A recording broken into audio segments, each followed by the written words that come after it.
আসসালামু আলাইকুম, সবাইকে পবিত্র মাহে রমজানের শুভেচ্ছা। আপনারা সবাই কেমন আছেন?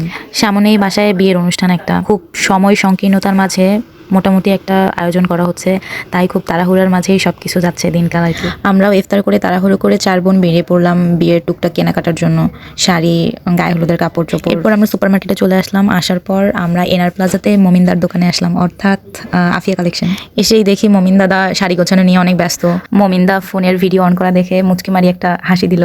এরপর প্রথমেই আমাদের 3 পিস দেখাচ্ছে, শাড়ি, 3 পিস, গায়ে হলুদের কাপড় সব একসাথে নিব, তো এই জন্য ওই বলতেছে যে প্রথমেই আগে 3 পিস নিয়ে নেন, তারপর বাকি সবকিছু একটা একটা করে। আমার তেমন কোনো 3 পিসই পছন্দ হচ্ছিল না, কিন্তু 3 পিসের পাশ দিয়ে কিছু জামদানি শাড়ি দেখে আমার সেই জামদানি শাড়িতে চোখ যায়। শাড়ি দেখলেই আমার খুবই টান কাজ করে, মানে শাড়ি দেখলে আমি পাগল হয়ে যাই। এরপরে মমিনদা বিয়ের শাড়ি দেখাচ্ছিল, বেনারসিগুলো দেখাচ্ছিল। আমার একদমই বেনারসি পছন্দ না, তাই আমি বললাম বেনারসি না, অন্য শাড়ি দেখা। এরপর তানাবানা শাড়িগুলোতে আমার চোখ যায়। নরিন আফরোজ প্রিয়াপুর পেজে আমার তানাবানা দেখে অনেক পছন্দ হয়ে যায়, তাই আমি তানাবানার গাঁটটিগুলো দেখে একটা একটা করে শাড়ির রঙগুলো গায়ে ধরে দেখতেছিলাম যে কোনটা ভালো লাগবে পরলে। একটা একটা করে শাড়ির কালারগুলো গায়ে ধরতেছিলাম আর সবাইকে দেখাচ্ছিলাম যে দেখো তো কোনটা ভালো লাগবে। পরে ওরাও দেখতেছিল, ওরাও সাজেস্ট করতেছিল যে না এটা না ওটা, এভাবে।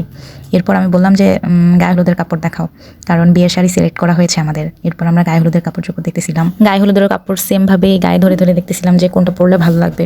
এরপর গায়ে হলুদের কাপড় আমরা সিলেক্ট করে ফেলি। 4-5টা গায়ে হলুদের কাপড় দেখেছিলাম, তার মধ্যে একটা সিলেক্ট করেছিলাম। আপনারাই বলুন তো কমেন্টে যে কোন গায়ে হলুদের কাপড়টা নিয়েছি আমরা।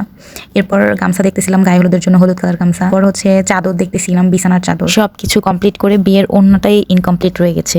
ওর দোকানে বিয়ের ওড়না নেই, তাই আমরা বিয়ের ওড়না খুঁজতেছিলাম সবাই মিলে অন্যান্য দোকানগুলোতে, কিন্তু মনের মতো বিয়ের ওড়না খুঁজে পাওয়া যাচ্ছিল না। আর সবারই পেটে লেগেছে অনেক ক্ষুধা, তাই আমরা এক দৌড়ে চলে গেলাম বগুড়া হোটেল, কুড়িগ্রামের নাম করা বিখ্যাত বগুড়া হোটেল। আর আমাদের এত পরিমাণ সবার ক্ষুধা লেগেছে যে খাওয়ার টাইমে আমরা ভিডিও করার সময়ই পাইনি। খাওয়া দাওয়া শেষে জাস্ট প্লেটের ভিডিও করেছি আর চা খাচ্ছিলাম তার ভিডিও। বউয়ের সব কেনাকাটার পর গায়ে হলুদের জন্য সবাই সেম শাড়ি পরবে, সেই সেম শাড়ি আমরা খুঁজতেছিলাম প্রত্যেকটা দোকানে, কিন্তু সেম শাড়ি মনের মতো পাচ্ছিলাম না। গায়ে হলুদের শাড়ি আর বউ ওড়না খুঁজতে খুঁজতে জীবনটা নাজেহাল, তাই আমরা আর না খুঁজে বাসায় চলে এসেছি। আজকে এই পর্যন্ত, আল্লাহ হাফেজ।